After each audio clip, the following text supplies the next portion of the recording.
नमस्कार प्यारे किसान साथियों, अगर आपके पास 1 बीघा भूमि है और 1 बीघा भूमि से अगर आपको सिर्फ 40 दिन में यानी 1 बीघा खेत से 40 दिन में पैसा चाहिए तो ये एक ऐसी फसल है, आंख बंद करके लगा दीजिए। और वो भी हम कब बात करें, बारिश की बात करें। बारिश के सीजन में अगर आपने ये फसल लगा दी, सिर्फ 40 दिन में आपको इतना पैसा दे सकती है। आप जो भी फसलें लगाएंगे वो आपको कभी भी नहीं दे सकते हैं।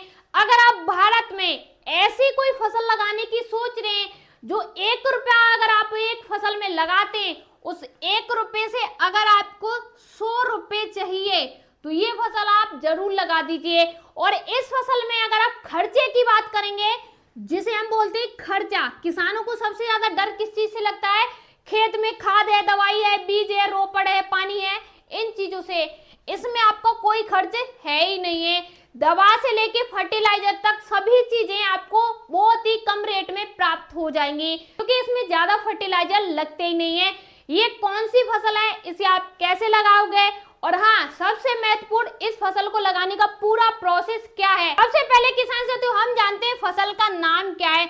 अभी तक हम जिस फसल के बारे में बात कर रहे थे, उस फसल का आखिरकार नाम क्या है?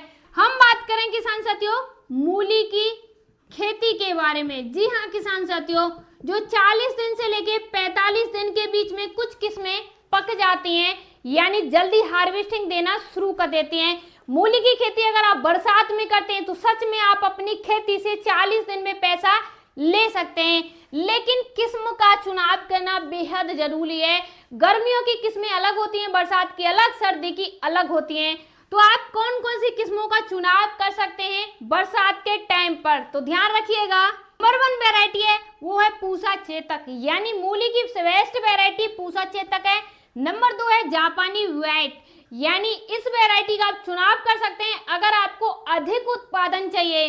नंबर 3 है अर्का निशांत, यानी ये वेराइटी भारत में अगर आप उत्तर प्रदेश से महाराष्ट्र, चंडीगढ़, देहरादून, राजस्थान कहीं भी करना चाहते हैं, इस वेराइटी का आप चुनाव कर सकते हैं।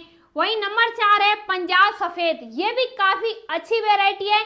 इन चारों वेराइटी में से आप कोई भी वेराइटी यानी किस्में आप लगा सकते हैं अपने खेत में। बात आती है खेत की तैयारी कैसे करेंगे, तो सबसे पहले खेत की आप हल की जुताई करें, उसके बाद गोबर की खाद डालें, उसके बाद एक गहरी जुताई करने के बाद एक हल्की जुताई करें, उसके बाद ही आप बीज की बुवाई करें। लेकिन बीज की बुवाई कैसे करें, ये सबसे बड़ा सवाल है किसानों का। बीज की आखिरकार बुवाई कैसे करनी चाहिए, तो 2 केजी से लेके यानी 2 से लेके 3 केजी क्या होता है जी, बीज लगता है। बीज लगता है जी, यानी बीज लगता है 1 एकड़ भूमि में। अगर आप बीज लगा रहे हैं, जैसे आपकी ये भूमि है, इस भूमि में अगर आप बीज लगा रहे हैं तो बीज की जो गहराई है वो 2 यानी सेंटीमीटर ही होनी चाहिए। यानी जब हम बीज लगाएंगे जमीन के अंदर, उस बीज की गहराई सिर्फ 2 सेंटीमीटर होनी चाहिए, इससे अधिक नहीं होनी चाहिए। अब बात करें, एक बीज हमने यहाँ लगा दिया, दूसरा बीज हमने यहाँ लगा दिया है, इसके बीच की जो दूरी है, अभी थी गहराई की दूरी, अब बीज की दूरी कितनी होनी चाहिए, तो ध्यान रखिएगा 8 से लेके 10 सेंटीमीटर होनी चाहिए। ठीक है जी, 8 से 10 सेंटीमीटर। अब आ जाती है तीसरी दूरी, वो होती है एक मेड़ हमने ये बना दी है, दूसरी मेड़ हमने ये बना दी है। अब इस मेड़ से इस मेड़ की दूरी कितनी होनी चाहिए, यानी एक बाउंड्री से दूसरी बाउंड्री की जो दूरी होनी चाहिए वो होनी चाहिए 30, यानी 30 सेंटीमीटर होनी चाहिए। तो ध्यान रखिएगा ये दूरी आपको मेंटेन करके चलनी ही चलनी है। खाद और उर्वरक के बारे में, कौन सी खाद कब लगानी चाहिए, तो इसमें सबसे ज्यादा एक जो खाद है भारत के किसान लगाते हैं उसका नाम है क्या, यूरिया। यानी यूरिया किसान सबसे ज्यादा लगाते हैं आज के टाइम पर इंडिया में। लेकिन लगाने का सही तरीका होना चाहिए। कैसा तरीका, अगर आपको 100 केजी खाद एक बार में ही लगाना है तो उसे आप गलत कर रहे हैं। आप 100 केजी खाद को 2 बार में लगा दीजिए। 7 दिन के अंतराल पर आप खाद को 2 बार में लगा सकते हैं, जिससे क्या होगा, फायदा डबल मिलेगा और 2 गुना ज्यादा मिलेगा। इसलिए अगर आप खाद लगा रहे हैं तो उससे पहले सड़ी हुई गोबर की खाद डाल देंगे। तो पोषक तत्वों की जांच कराइए, मिट्टी में कौन से पोषक तत्व की कमी है। यूरिया लगाना है आपको या किसी फास्फोरस की जरूरत है या जिंक की जरूरत है, कौन से पोषक तत्व की जरूरत हमारी मिट्टी को है। तो जांच कराने के बाद ही खाद लगाना चाहिए, न कि आपको हमेशा खाद ही लगाते रहना चाहिए, ध्यान रखिएगा। अब बात आती है सिंचाई की। बरसात के टाइम पर सिंचाई जो है अभी 20% ही जरूरत होती है, 80% तो हमारी बरसात से पूरी हो जाती है।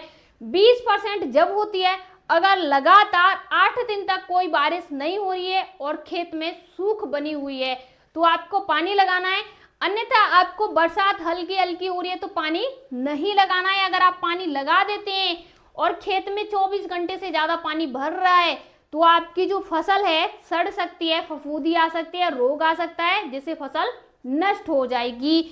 बात आती है गलतियां हैं जो अधिकतर भारत के किसान करते हैं, जो आपको नहीं करनी है। कौन सी गलतियां हैं जो करते हैं और आपको नहीं करनी है, ध्यान रखिएगा। पहली जो गलती है पानी का अधिक बहाव करना है, यानी खेत में बरसात के टाइम पर पानी का अधिक बहाव नहीं करना है। अगर ज्यादातर किसान देखे होंगे यूरिया हमेशा लगाते रहते हैं, ज्यादा अधिक खाद का उपयोग करना भी हमारी फसल के लिए नुकसानदायक है। नंबर 3 है बुवाई अधिक घनी कर देना। जो मैंने आपको दूरी बताई है उस दूरी से और उतने सेंटीमीटर दूरी बनाए रखना सही है। अगर अधिक घनी फसल करते हैं तो दूसरी फसल खराब हो जाती है, उत्पादन भी कम मिलता है। नंबर 4 है समय पर निराई गुड़ाई नहीं करना।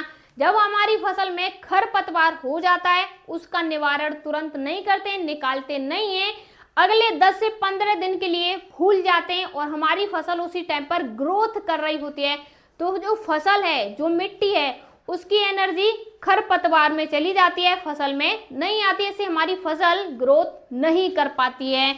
5 है कीट या रोग लगना।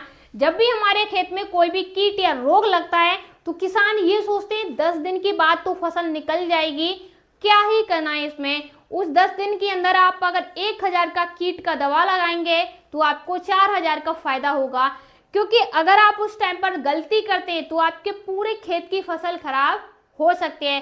सही टाइम पर कीट का निवारण करना आपको बेहद जरूरी है। अब अगर बात करें आपको इसमें मुनाफा कितना होगा, खर्चा कितना होगा, तो 1 बीघा खेत है, ये आपका 1 बीघा खेत है। अब 1 बीघा में आप बीज की बुवाई की, जैसे हमने बीज की बात की थी, 3 केजी अगर बीज लगता है, ठीक है जी, तो 3 केजी बीज का खर्चा लगा लीजिए। खेत की आप जुताई कर रहे हैं, अलग अलग क्षेत्रों में अलग अलग जुताई के रेट है, आप जुताई लगाइए। पानी का खर्च इसमें 0 ही आएगा अभी के टाइम पर। अगर आप वहीं पर इसमें खाद उर्वरक की बात करें तो पहले का 20% खर्च आएगा, अभी के टाइम पर सिर्फ 20%। अगर वहीं इसमें रोग की बात करें तो फफूंदी का रोग अधिक आएगा, अन्यथा इसमें ज्यादा कोई रोग नहीं आएगा अभी के टाइम पर।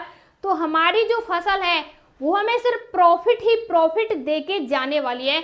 अगर आप अभी के टाइम पर मूली की खेती लगाते हैं तो 1 बीघा खेत से 40 दिन के अंदर आप हजारों से लाखों रुपए आसानी से ले सकते हैं। अगर मूली की खेती के बारे में कोई भी जानकारी अधिक चाहिए, कुछ भी जानना है, कमेंट बॉक्स में पूछ लीजिएगा। मिलते हैं कल की जानकारी फुल वीडियो के साथ, तब तक के लिए धन्यवाद।